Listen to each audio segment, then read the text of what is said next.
From the Soapbox is the official podcast for the American Animal Hospital Association's digital newsroom, Trends. Here, we take inspiration from the familiar soap notes, but instead of looking at the condition of a patient, we're diagnosing and discussing the state of the veterinary industry. We'll chat about the challenges, trends, and innovations shaping the veterinary world with voices from across the community. I'm your host, Dr. Emily Singler. Thanks for listening. Hey there, welcome to another episode of From the Soapbox. My guest today is Devon Crandell. He is a licensed veterinary technician, an experienced practice manager, and director of standards here at AAHA. He's here today to shed some light on our standards, what they are, how they're used, and how they come to be. Devon breaks down what kinds of standards we have, how they are different from our guidelines, and a little bit about how they are applied during an evaluation for accreditation. And then we talk about our 4 newest standards that really speak to AAHA's commitment to animal welfare and safety. So if you want a deeper understanding of AAHA's standards and what accreditation means, please join us.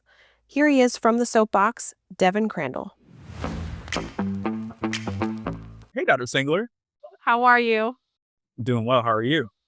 Good. I'm so glad that you're here with me today. It's always fun to talk with friends and coworkers on the podcast. Well, thank you for having me. Super excited to be here.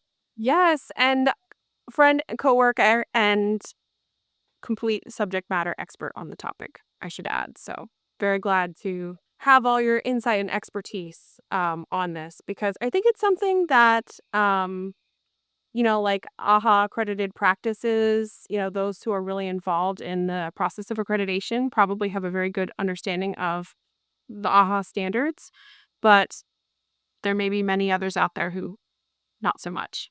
You're absolutely correct. And also flattery will get you everywhere. I do believe that AHA's standards of accreditation are, it's our intellectual property as an organization. An association has been around for 90 plus years, and we've had some members with us for a very long time, and those that are interested in joining and those that are in the process. It truly is rewarding to be in this role and a part of such a long-standing organization that really does want the best for small animal medicine. Um, and so it is truly a joy to be able to talk about them a little bit more and maybe do a bit of a deeper dive and explain some of the fun things we have going on. Yeah, I'm definitely excited to do that. And but before we kind of get to all that, I want to just kind of have everybody learn a little bit more about you, and this very unique role that you're in and kind of how you got here. So could you just, whatever Yeah, you're comfortable sharing, like tell us all like a little bit about like your background in vet med and like your journey and kind of how you got to where you are today. absolutely. So I started in vet med in 2009. I know that's not forever for some, but I was a veterinary assistant, and I fell in love with it then. I ended up moving away and actually moving into my first management job, which is where I fell in love with managing people. So I stepped from being a veterinary assistant to a supervisor to then a manager in a specialty hospital. Finished my education, got my bachelor's, and then I moved into a training and education role, which was super fulfilling. But as we know, the veterinary field is in flux. So there were a lot of changes, reorg, layoffs, changes in the field itself. But it did push me to one, continue my education because I wanted to be very knowledgeable of the field and how to be my best self. So I continued on to get my master's in management and leadership studies, followed by my MBA. Um, and that allowed me to enter spaces that I never really imagined at someone my age at the time. So I've been a regional manager for general practices. And of course, that led me to seeing what I could do differently in myself and for others, which this role became available as a director of standards here at AHA. So my primary responsibilities are reviewing our standards to ensure their continued best practices, comparing that to literature, research, subject matter experts, and making sure that that translates well to something that's usable. And currently, our traditional practices, so those that are general practitioners that want to have those best practices in play, whether it be medical, operational, um, employer relations, whatever it may be. So we do have to have a broad scope, and we have amazing people that are members that contribute to like the feasibility of some of those ideas that come through, or the review of those standards that may be a bit dated. And so we get to keep the standards alive and breathing, which is something that is very important to me to have that next step and look for the best way of doing something, and then sharing that knowledge, which is also very important. So I get to be a part of that here at AHA. Yeah, I love that. Thank you so much for that. And I love that that part that you just said about how um like the standards are living and breathing, and then it's not like they are put into place once and it's like, no, this can never change. We have to keep always doing things the old way. And of course, we're learning so much, and there's so much new knowledge and so much new information and protocols and things to kind of take into consideration as the profession progresses. So Yeah, you're right.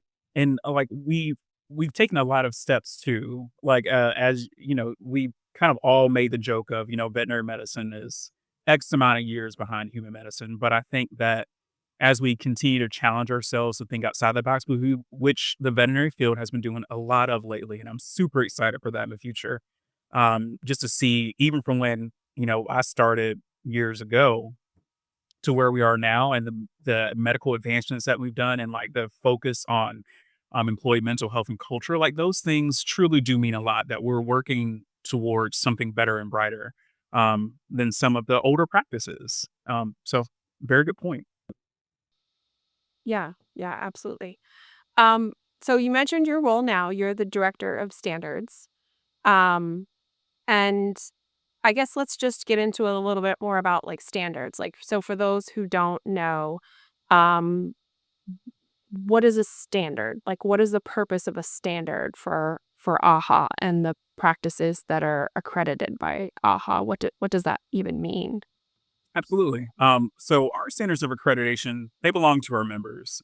We do bring the information to them, like I said, where we look at different research, subject matter experts, specialists, whatever that may be. They have this either consensus or this new medical breakthrough evidence base, all those things just kind of swirled into one. And we compile that down into a basic summary, right? And then we rationalize it. We give you tips to achieve it, and then we present it to peers within the org, or not within the organization, but a part of a committee, members. But we present this information that's been compiled down into the short description with complementary information to kind of supplement, support it, and back it. But we have to make sure it's actually feasible and can be executed in any practice that joins our organization, but also challenging enough to where you have to, hold yourself accountable to achieve. So our standards are basically um, they're best practices. They give guidance, they teach, they instruct, and they hold one another accountable. We do have a number that are considered mandatory. So of those mandatory standards, you have to accomplish those in your practice whenever you're evaluated to continue your membership. If you do miss one, then that's considered a failure.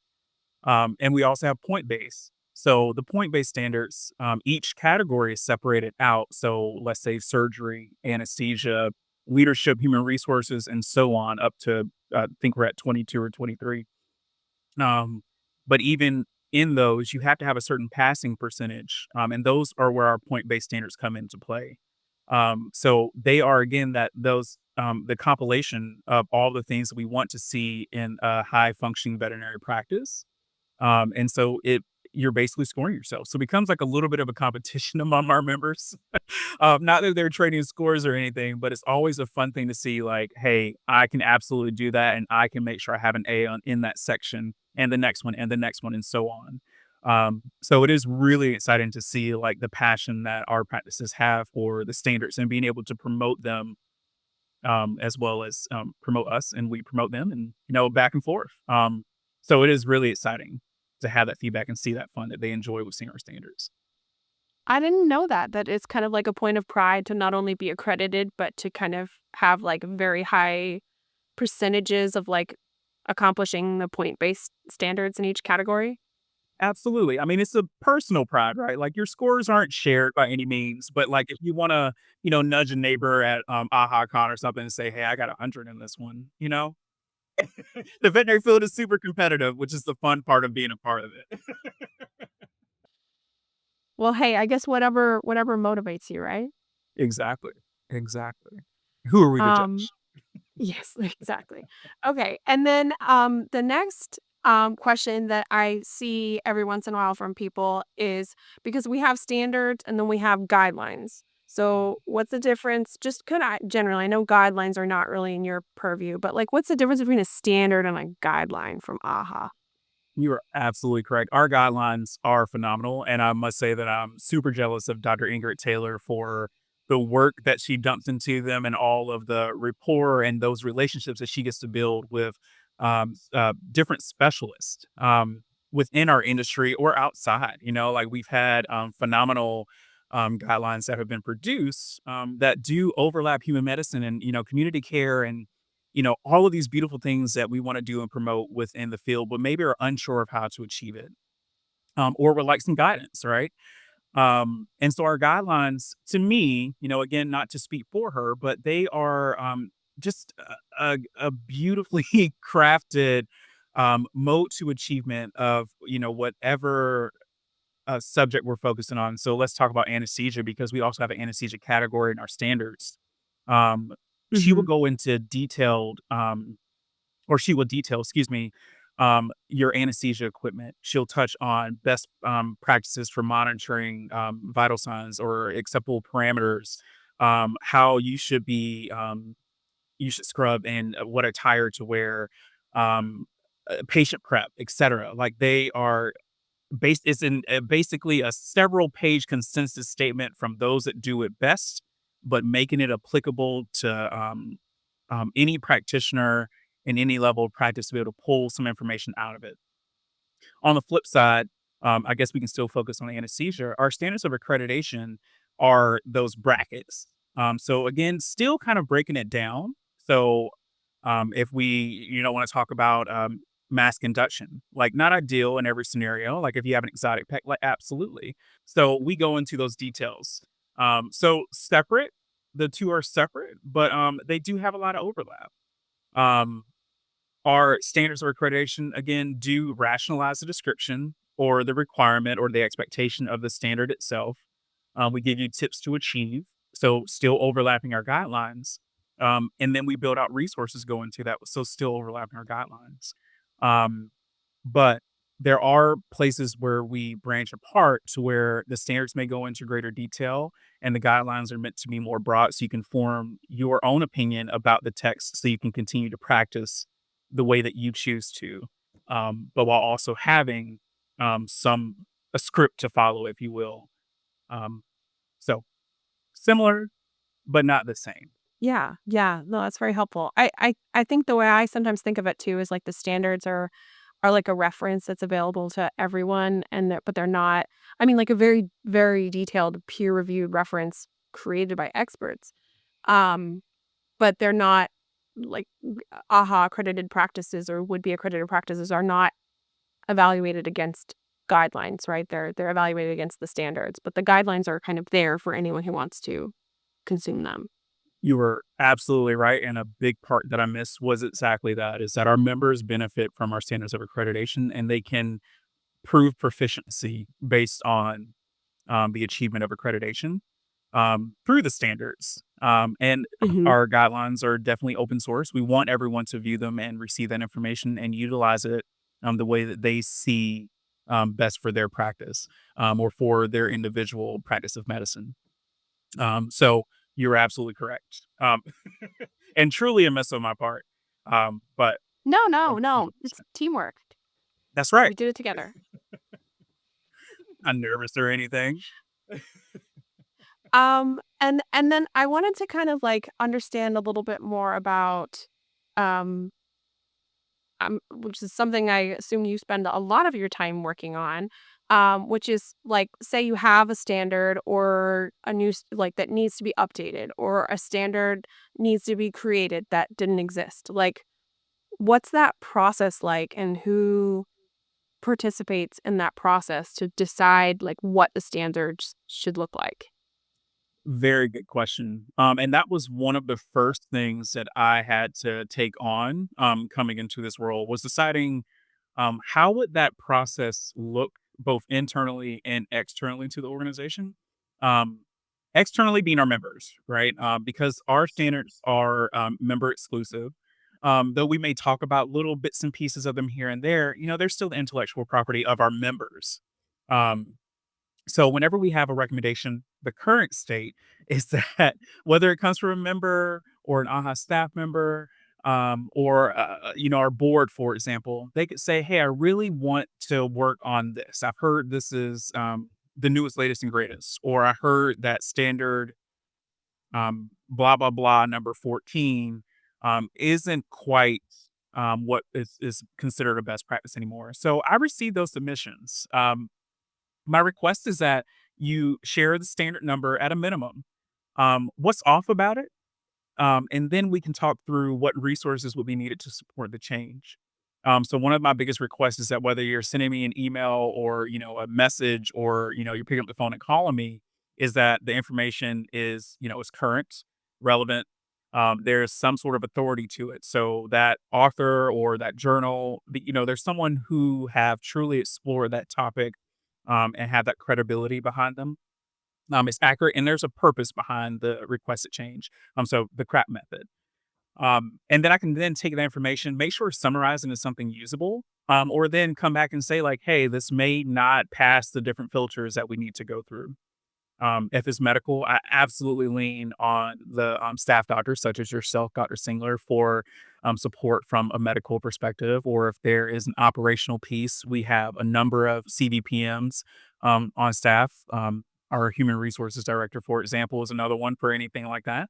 And then, of course, my own personal knowledge to see how we can work this into a fully functional veterinary practice. So once we have those basics down, and the team is supportive of it internally, then we can move it to our practice accreditation committee. So that's formulated of like 5 to 7 members. Our current formulation are practice owners, practice managers, credentialed technicians, and as well as a representative of the board. So we'll review all the information at least once a month to talk through the change, whether it be a new standard, a removal of an old one, even down to just changing some wording in an existing standard. And then based on their feedback, we can move it forward to the board for approval. Or we can take it back, say, hey, this wouldn't work in the capacity that we need it to for our practice. They have the power to say that. So it is truly rewarding to be able to work with all of these different members within the organization, whether employed or a member, to be able to form our standards. One of the bigger projects, which I'm maybe we'll get into a little bit later, was that we did do a deep dive through all of our standards from for about the last 2 years. So have some real life examples of what that process looks like and how we did that with such a large number. Yeah, that's exactly where I wanted to go next. Is that deep you like dove in and you've been like swimming around I in do love to wait. Yeah. in all those standards if we're just gonna go with that analogy. No, no, you're right. Hey, we did do a deep dive. Coming up for air now, so I'm excited to take a little breather here in about what another month and a half at AHACon. Yeah, and I feel like I like you said, I've seen like little like bits and pieces of it along the way as you've like brought groups of standards to me and to others on various committees that you have sort of created to like review changes and determine if standards should be added, eliminated, that kind of thing, consolidated. So like I've seen little windows into the process, but like I'd love to hear from you a little bit more about like what the project is, kind of like high level and sort of how it's Yeah, going and all that stuff. yeah. No, great question. And truly, I thank you and everyone else for all of your contributions over the last nearly 2 years. I know it hasn't been quite that just yet, but Um, we broke down each standard category individually, and we review them one by one all the way through. So my job was to actually go through, pull out any that I could not find supporting information for or notice if something was missing. And so the goal was to then pull out those recommendations, and then bring it to those that had a special interest internally first. So whether that be one of our practice consultants who maybe worked in emergency only practice, or maybe they were a practice manager in their former lives, and just talk through what that looks like. Does this still make sense to you all? I found the supporting information that may discredit it or further prove it or XYZ. So based on like the quorum that may or may not have been found, but ideally found, then we can move it to that next step, which would be talking through our practice accreditation committee. So truly hats off to each of them who went through every single category with me in this time to talk through those changes. Our internal teams got a little break here and there if they didn't have a category that truly interests them. But our PAC committee, or PAC, excuse me, they were in it for long haul for each and every single standard. They reviewed upwards of 400 of our nearly 1,200 standards. Yeah, I Um, was going to ask you for the numbers. yeah, So, like almost yeah, 1,200, you're right. and about 400 are getting revised. So 400, about 400 were presented. About 250-ish gained approval. So not every brilliant idea that I or someone else have made it through those different filters. Um, And from there, the board had their chance to critique them as well, because we don't want to have one sole person or individual responsible for the standards of accreditation. We want them to be widely accepted, and that means soliciting those opinions. And Yeah. so, again, hats off to each of them who had to review each of those standards with me. But luckily, we are in the final stages, so we are updating our Amplify curriculum to include the new standards. We're preparing training materials for our accreditation team. So when our practice consultants, accreditation specialists, they enter the facilities or pick up that phone, they're able to speak to the changes and help consult on them and work through those changes that may need to happen in workflows, or hey, you're already doing this. Let's just put it on paper. It could be something as simple as that. Um, and so once we get to that point, we're gonna do a big reveal. We're super excited about it. We want everyone to be too. And I know it's a lot of changes at once, but the good part is that now we can maintain. Um, this focus was our traditional standards, which primarily face general practitioners. But we do have other accreditation types to include our referrals or specialists. We have end of life care, mentorship, so there are other things for us to like focus and make sure we're still providing the best that we can as an organization. So step one has been completed, and now we're kind of finishing up, preparing for a big announcement, and then hopefully making everyone proud with our next move. That's exciting. So the big announcement's gonna be at AHA, right? Gonna be at AHA Con.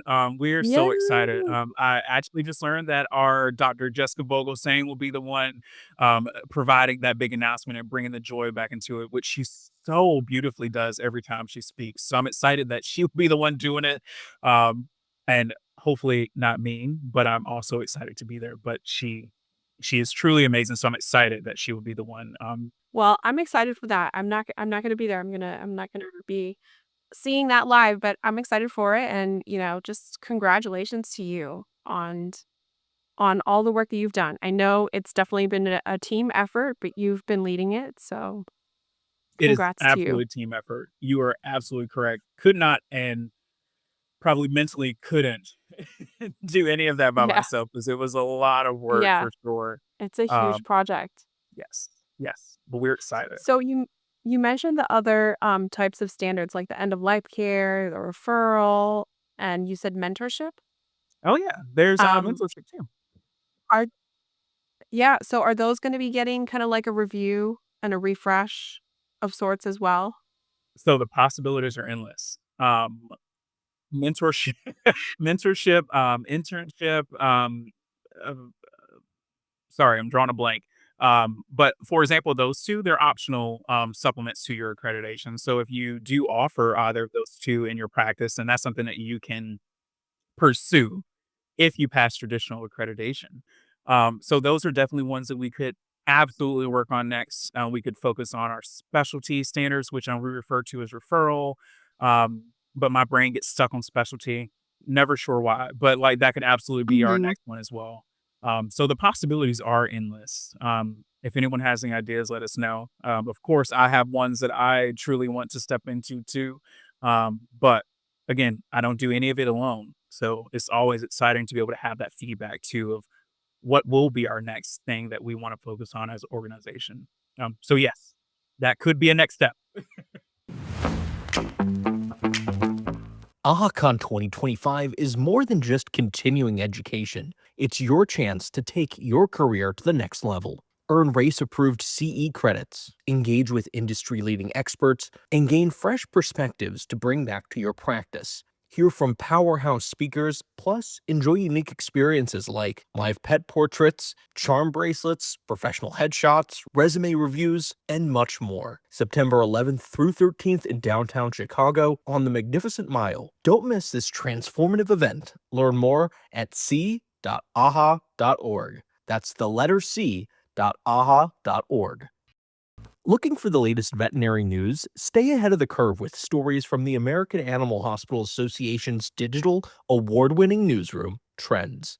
We're bringing you fresh stories every day, covering everything from the cutting edge clinical insights to helpful practice management tips. And it's not just articles. Watch videos, check out interactive charts, and learn more about the people shaping our industry. As an AHA member, you also unlock exclusive members only content designed to help you and your team thrive. Visit aha.org/trends today and sign up for Trendsetter, our newsletter where all of our stories are delivered to your inbox twice a week.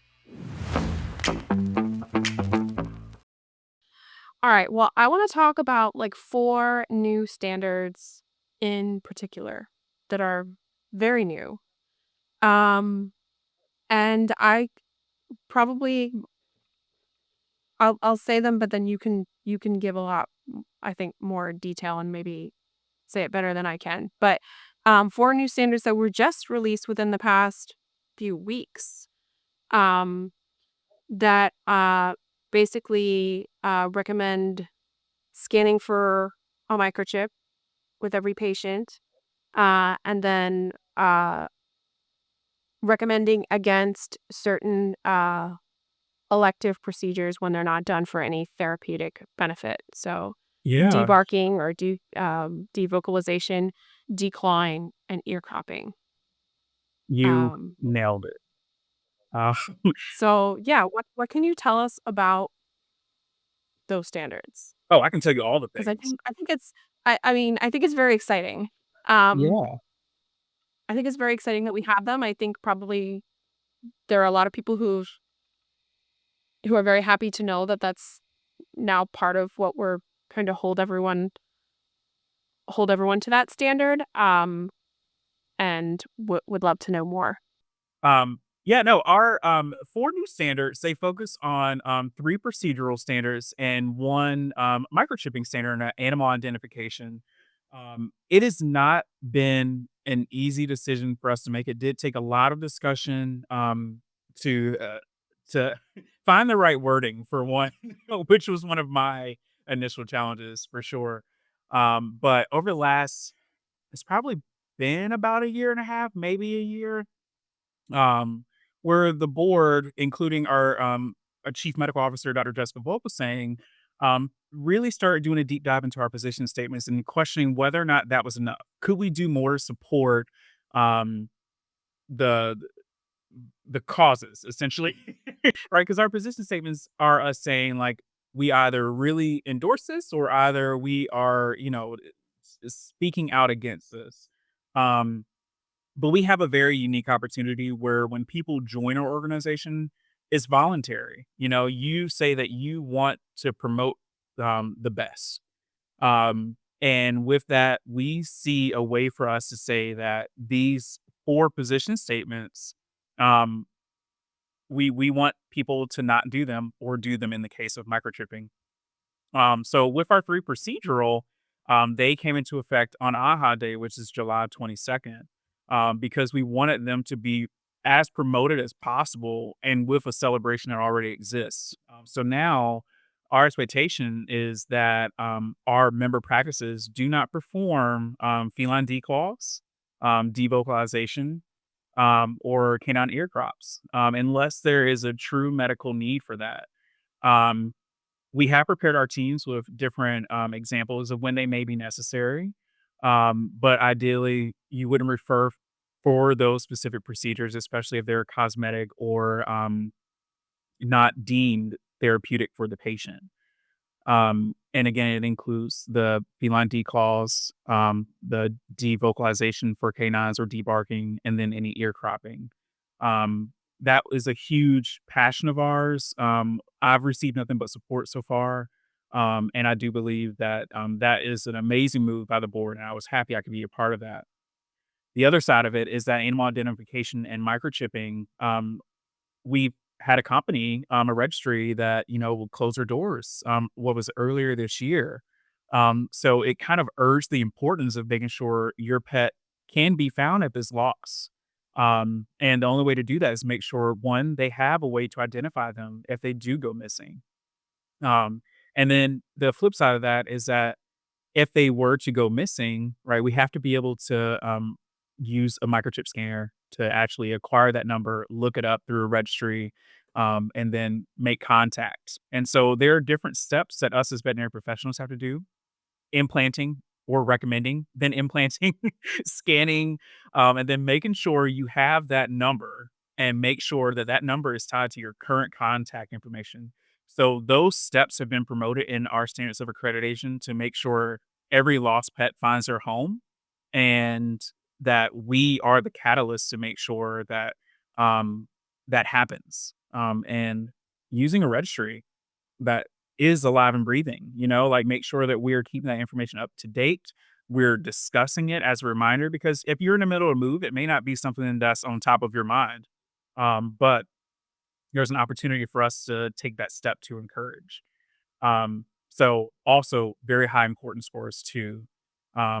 So I'm glad the board chose to act on this and use what we have and what we can currently offer our members or the community at large, through our members, to move away from those procedures, but also move towards ensuring a pet finds their way home.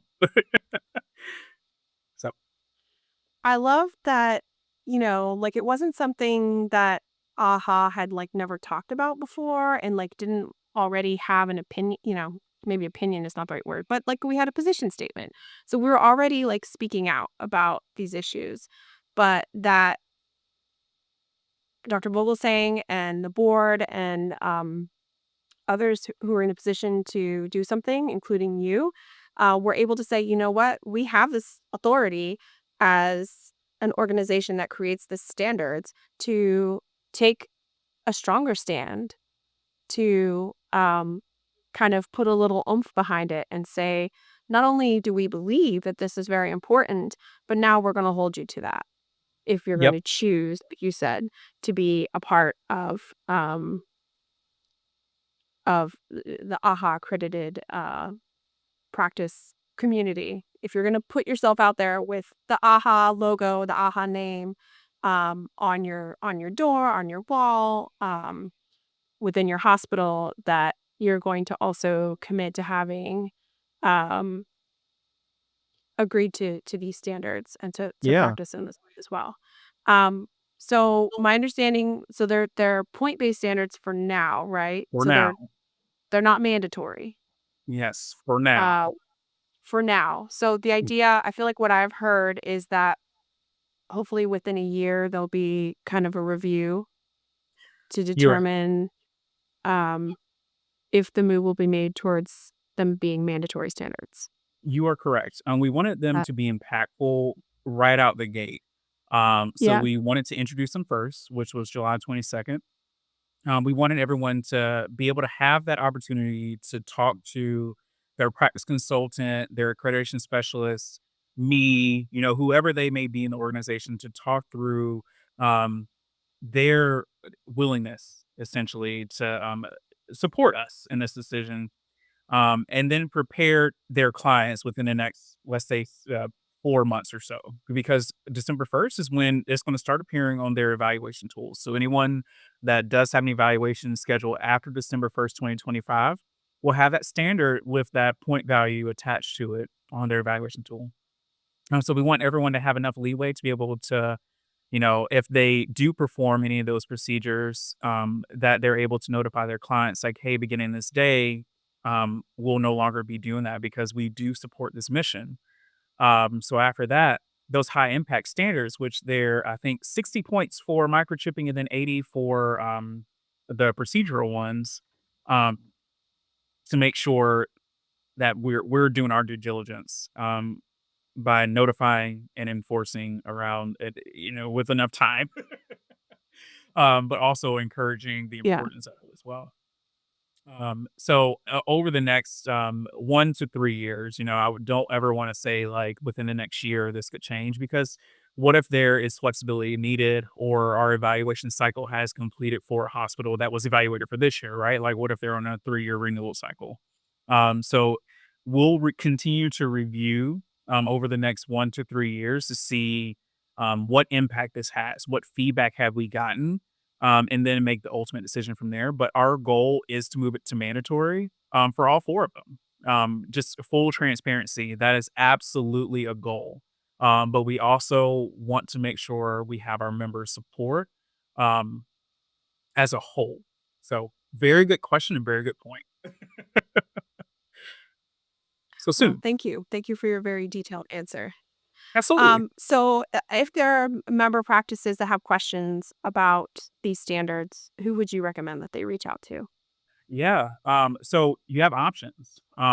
So your practice consultant and accreditation specialist are always your first point of contact, and that's in anything. And that's just because you should have someone dedicated to your hospital.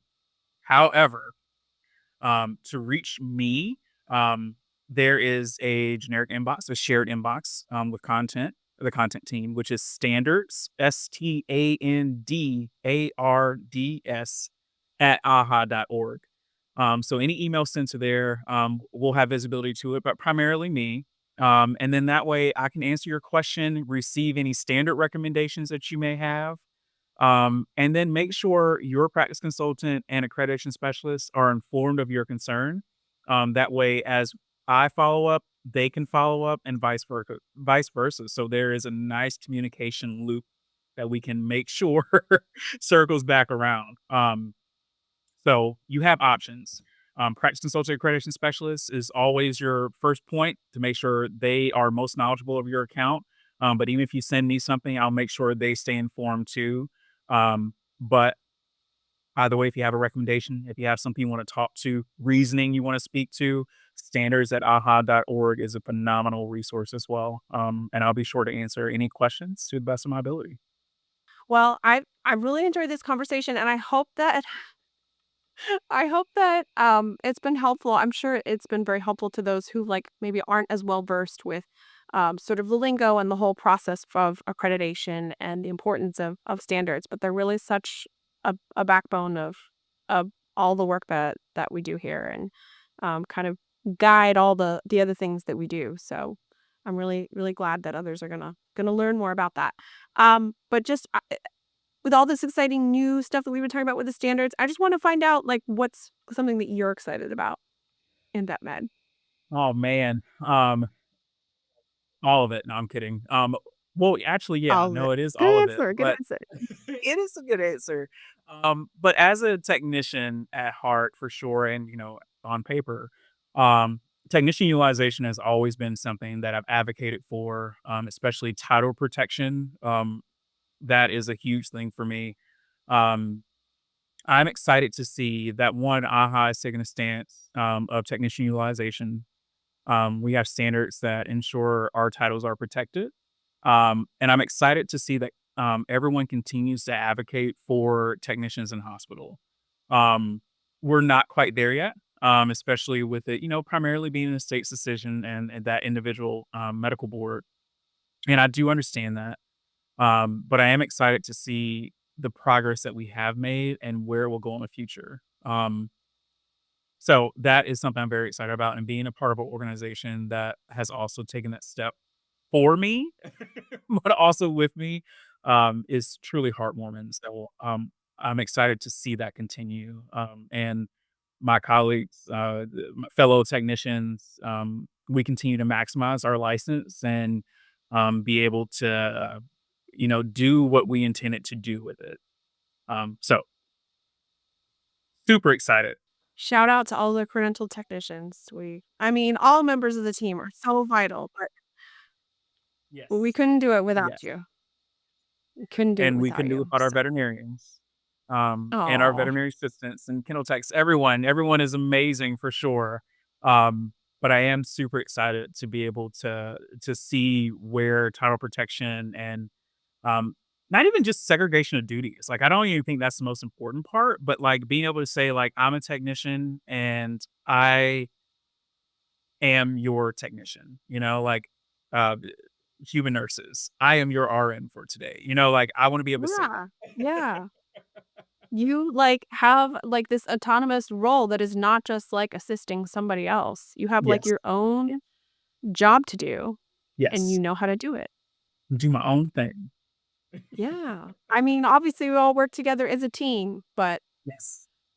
Yes. you have incredible value, and yeah, I agree. I'm really glad that AHA has chosen to take a stand on, like I said, not just all these standards, but also, um, the ways that, people are managed in practices and, um, technician utilization, I think is huge. So, Oh, yeah. it's a it's an honor to be a part of all these, progressive movements that I think really are for the best of our profession.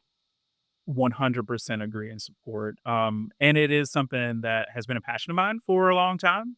So I'm I'm waiting with bated breath to see where it will land, but it is something that does thrill me. Every day I hear that this new state now has title protection. So it's slow, but there's movement. And we're here for the long game, right? That's why we chose it as our career. So I'm excited, and thank Yeah. you for asking that question. Oh, well, thank you for your insightful answer. Thank you for bringing all that optimism and positivity and just pointing out how important that issue is. So, means a lot. Yeah. Means a lot to me too. But There you go. well, thanks for being with me today and looking forward to seeing all the amazing things you continue to do. Well, thank you for having me.